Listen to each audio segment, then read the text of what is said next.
The day begins with the harsh clang of a bell, echoing through rows of metal beds. The sound slices through the quiet, pulling us from restless dreams into the gray light of morning. It's not a gentle awakening, but a command, one that none of us can ignore. We wake together, but each of us feels alone.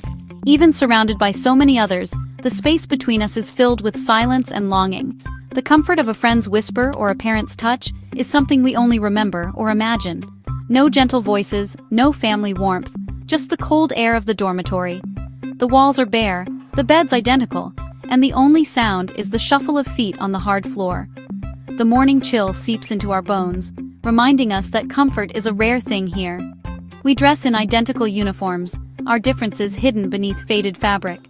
The sameness is meant to make us equal, but it only makes us feel invisible, as if who we are doesn't matter. I imagine what a real home might feel like. A room of my own, a window to a garden. Sometimes I close my eyes and picture sunlight streaming through curtains, the sound of laughter drifting in from another room. We line up to wash, sharing cold water and cracked mirrors. The routine is mechanical, each of us moving through the motions, hoping for a moment of privacy that never comes. Privacy is a luxury we don't have. Every action is witnessed, every moment shared, and the longing for a space of our own grows stronger with each passing day. Some faces are blank, others sad. We learn to hide what we feel. Showing too much can be dangerous, so we become experts at masking our hopes and fears. In the dining hall, breakfast is thin porridge and bread. Fuel, not love. The food fills our stomachs but never our hearts. We eat in silence, watched by staff, our eyes on our bowls. The clatter of spoons is the only conversation, and the air is heavy with unspoken wishes. I think of families in books, laughing at breakfast tables. I wonder if those stories are real, or just dreams someone wrote down to give us hope. Here there is no laughter, just the sound of eating, and the hunger for more than food. We crave connection, warmth, and the feeling of being wanted. The routine is unchanging, the days blending together. Each morning is a copy of the last, and the sameness makes time feel endless. We move as a unit, but inside we carry our own memories and hopes. Each of us holds onto a secret wish, a story we keep hidden from the world. The institution gives us shelter, but not belonging. The walls keep us safe from the outside, but they also keep us apart from the world we long to join. We are a sea of young faces, each longing for something more. Some of us hope for family, others for freedom, but all of us dream of being seen and loved. The bell marks the start of another day, just like the last. Its sound is both a beginning and a reminder of everything that stays the same. We march on, quiet and unseen. Our footsteps echo in the halls, a silent procession of children waiting for something to change. The world outside feels distant, unreachable. We watch it through glass and bars, wondering if we'll ever be part of it. In this place, we survive, but we do not truly live. Our days are measured by bells and routines, not by joy or discovery. The morning bell is a reminder. We are here, but not home. Each ring is a promise that one day, maybe, things will be different. I am not alone. My story is just one among millions. All around the world, in nearly every country, millions of children live in places like this. Institutions meant to care for us when our families cannot. But most of us are not true orphans.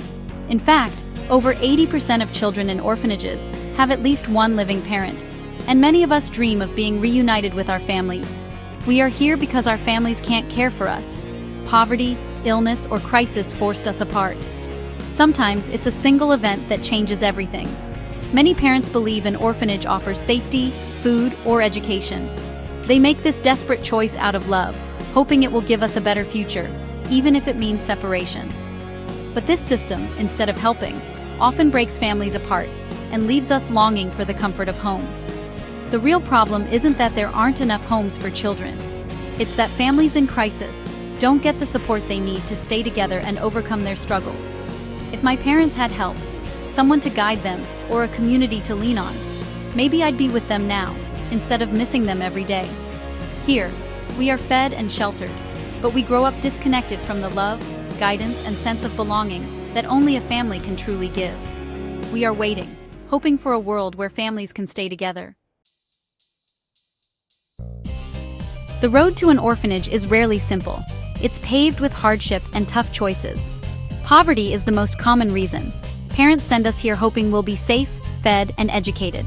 Crisis, war, disaster, illness can tear families apart, leaving institutions as the only option. Some children are placed here because of disabilities, when families lack support or resources. We are not here because we are unloved, but because our families faced problems too big to solve alone. Behind every child is a parent hoping for reunion, but the barriers that separated us often remain. We are symbols of a system that fails to support its most vulnerable. Life here isn't all bad. There's safety, shelter, and regular meals. For many, this is more than we had before. Education is a gift. It offers hope for a future beyond these walls. But the greatest comfort is friendship. Only those who live here truly understand the loneliness and longing. We look out for each other, sharing bread, secrets, and small acts of kindness. These friendships become our chosen family. When sadness comes, a friend's silent presence helps us bear it. We celebrate small victories and comfort each other in disappointment. In this impersonal place, these bonds are our warmth. They remind us we are not alone. Even in hardship, we find connection. Together, we create our own light. Even with food and shelter, there's an emptiness inside us, a hunger for a parent's love. Too many children, too few adults. No one to listen to our dreams or fears. We are cared for as a group, but not cherished as individuals. This lack of personal love stunts our growth, leaving emotional wounds. Many of us struggle to trust, to form healthy relationships, or to feel worthy. Abuse can happen in secret, and fear becomes a constant shadow. We learn to be invisible, to protect ourselves. When we leave, we're unprepared for life, lacking both practical skills and emotional support. The emptiness follows us, shaping our futures. We step into the world alone, still searching for belonging. To truly understand this life, you must listen to the children themselves. Their voices, often quiet and hesitant, reveal a world hidden behind closed doors and silent hallways. Ivan, just 6 years old, cried for his mother every night, clutching his blanket and believing he was here as punishment for something he couldn't understand. The darkness felt endless, and the absence of a gentle touch made each night harder than the last. Lena, 12, couldn't recall a single happy memory. Her past is only routines and rules, days blending into each other. She wonders if joy is something real, or just a story told to other children. Dmitri found a stray kitten and hid it, sharing his bread and whispering secrets to the tiny creature. For a brief moment, he felt needed, and the kitten's purrs filled the silence with hope. When it was taken away, he lost his only source of comfort, and the emptiness in his hands was a reminder of how quickly happiness can disappear here. In a place where nothing is truly yours, even a small secret or a handmade toy can mean everything. These tiny treasures become lifelines, symbols of hope and resilience. Some children whisper, "Do you think we are ghosts?" Feeling invisible, unseen, and wondering if anyone outside these walls remembers they exist. Our stories are filled with hope, despair, and a longing for family. We dream of being chosen, of hearing our names spoken with love. We are not just statistics. We are children with dreams, fears, and pain. Each of us carries a story waiting to be heard. The institution feeds and shelters us, but it cannot give us what we truly need. A sense of belonging, warmth, and unconditional love. We are haunted by the life we could have had, imagining a world where we are seen, heard, and cherished. Our voices echo in the quiet, asking to be seen, hoping someone will answer and remember us. We want to be more than a number. We want to belong, to be loved, and to know that our stories matter. The fate of children in orphanages is tied to all of us. When children grow up without family, they struggle as adults, facing poverty, loneliness, and disconnection. Every child has a right to a family. It's a fundamental human right. Building institutions instead of supporting families is a failure of our priorities. Children raised in institutions are cut off from community, leaving them strangers in their own land. Strong families make strong societies. Investing in families means investing in healthier, more connected communities. This is not about blame, but about finding solutions together. The well-being of these children reflects our values. Their world is our world. We are all part of the same human family. There is a better way, one that keeps families together. The answer isn't more orphanages, but stronger support for parents in crisis. Job training, financial help, and childcare can prevent separation. For those who can't stay with birth parents, family-based care, kinship or foster care, is best. Even small group homes are better than large institutions. We must shift our efforts, support organizations that keep families together, not build more institutions.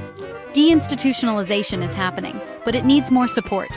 Every child placed in a loving family is a victory. The solution is family, in all its forms. Let's promise. One day, every child will wake to the loving voice of a family, not the sound of a bell.